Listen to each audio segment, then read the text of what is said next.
Hi అండి, welcome to my channel జున్ను 3538. Daily night kitchen cleaning నేను గిన్నెలు వాష్ చేయడం నుంచి స్టార్ట్ చేస్తాను. ఎందుకంటే మార్నింగ్ ఫ్రెష్ మైండ్ తో నిద్ర లేస్తాము. లేచిన వెంటనే ఆడవాళ్ళందరూ ముందుగా వెళ్లేది కిచెన్ లో. కిచెన్ అంతా మెస్సీగా ఉంటే ఆ రోజంతా ఏ పని సరిగ్గా చేయాలని అనిపించదు. నాకు బాగా హెల్త్ బాగోపోతే తప్ప డైలీ కిచెన్ క్లీన్ చేసుకుంటాను. ఇలా పనంతా చేసుకుని డైలీ 1 గంట లేట్ గా పడుకుంటే తప్పేం కాదు. మార్నింగ్ ఒక 1 అవర్ లేచినా మన కోసం మనం టైం స్పెండ్ చేసుకోవచ్చు. ఎలాగో సమ్మర్ కాబట్టి పిల్లలకి లంచ్ బాక్స్ కూడా కట్టే పని ఉండదు కాబట్టి ప్రతిరోజు హడావిడిగా చేసే పనులన్నీ చాలా స్లోగా చేసుకోవచ్చు. గిన్నెలు వాష్ చేయడం అయిపోయింది. నేను మా వారి కోసం కడుపు ఉబ్బరంగా ఉందన్నారని చెప్పి వాము జీలకర్ర వాటర్ కాస్తున్నాను. డైజెషన్ కి ఈ వాము జీలకర్ర బాగా పనిచేస్తుంది. నేను ఎప్పటి నుంచో వాడుతున్నాను. మీలో ఎవరికైనా గ్యాస్ట్రిక్ ప్రాబ్లం లేదా కడుపులో నొప్పి అలాంటివి ఏదైనా ఉన్నా సరే ఈ వాటర్ తీసుకుంటే కొంచెం రిలీఫ్ వస్తుంది. మీరు ఒకసారి ట్రై చేసి చూడండి, డిఫరెన్స్ ఏంటో మీకే అర్థమవుతుంది. తాగి ఏం చేయాలి?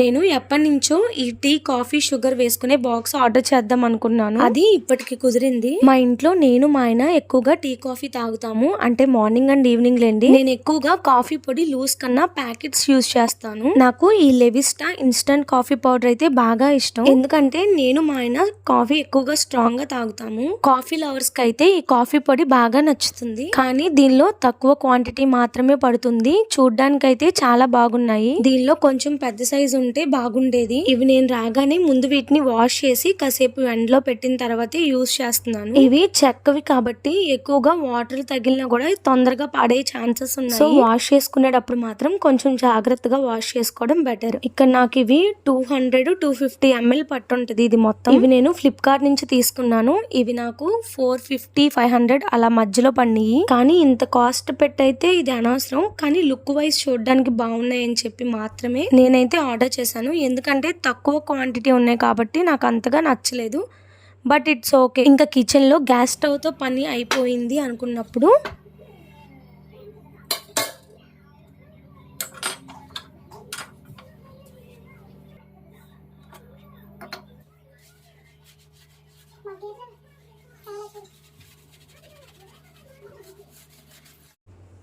స్టవ్ అయితే క్లీన్ చేసుకోవడం స్టార్ట్ చేస్తాను. మార్నింగ్ నుండి బాగా జిడ్ అయిపోయింది అన్నప్పుడు మాత్రమే డిష్ వాష్ లిక్విడ్ తో క్లీన్ చేసుకుంటాను. గ్యాస్ స్టవ్ కి అలాగే పొయ్యి గట్టుకి గ్యాస్ స్టవ్ వెనకాల ఉండే టైల్స్ కి సపరేట్ గా ఒక స్క్రబ్బర్, అలాగే షింక్ కి ఒక స్క్రబ్బర్ విడిగా పెట్టుకుంటాను. జిడ్ ఎక్కువగా లేదన్నప్పుడు మాత్రం కాలిన్ తో క్లీన్ చేసుకుంటాను. ఈ గ్యాస్ స్టవ్ తీసుకొని 4 years అవుతుంది. అయినా ఇప్పటికి బాగా వర్క్ అవుతుంది. ఇలా కిచెన్ క్లీనింగ్ చేసేటప్పుడు యూజ్ అవుతుందని ఒక చిన్న మగ్ అయితే కొనుక్కున్నాను. అది నాకు 10 రూపీస్ పడింది. స్టవ్ కింద ఎప్పుడు ఒక ప్లేట్ పెట్టుకుంటాను, ఏమైనా పొంగినప్పుడు గట్టు మీద పడకుండా ఉంటుందని. అలాగే క్లీన్ చేసుకోవడానికి కూడా చాలా ఈజీగా కూడా ఉంటుంది. స్టవ్ అయితే క్లీన్ చేయడం అయితే అయిపోయింది. ఈ ప్లేటే గ్యాస్ స్టవ్ కింద అయితే పెట్టుకుంటాను. దీన్ని కూడా గ్యాస్ స్టవ్ క్లీన్ చేసేటప్పుడు క్లీన్ చేసుకుంటాను.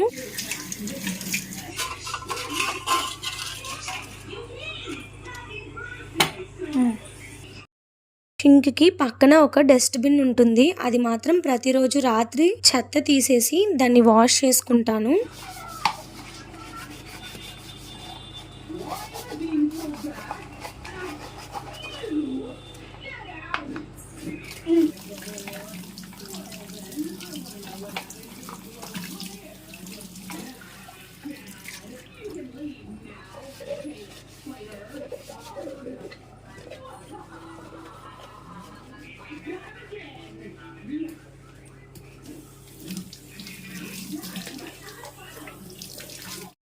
క్లీన్ చేయగానే కిచెన్ టవల్తో ఒకసారి బాగా తుడుచుకుంటాను.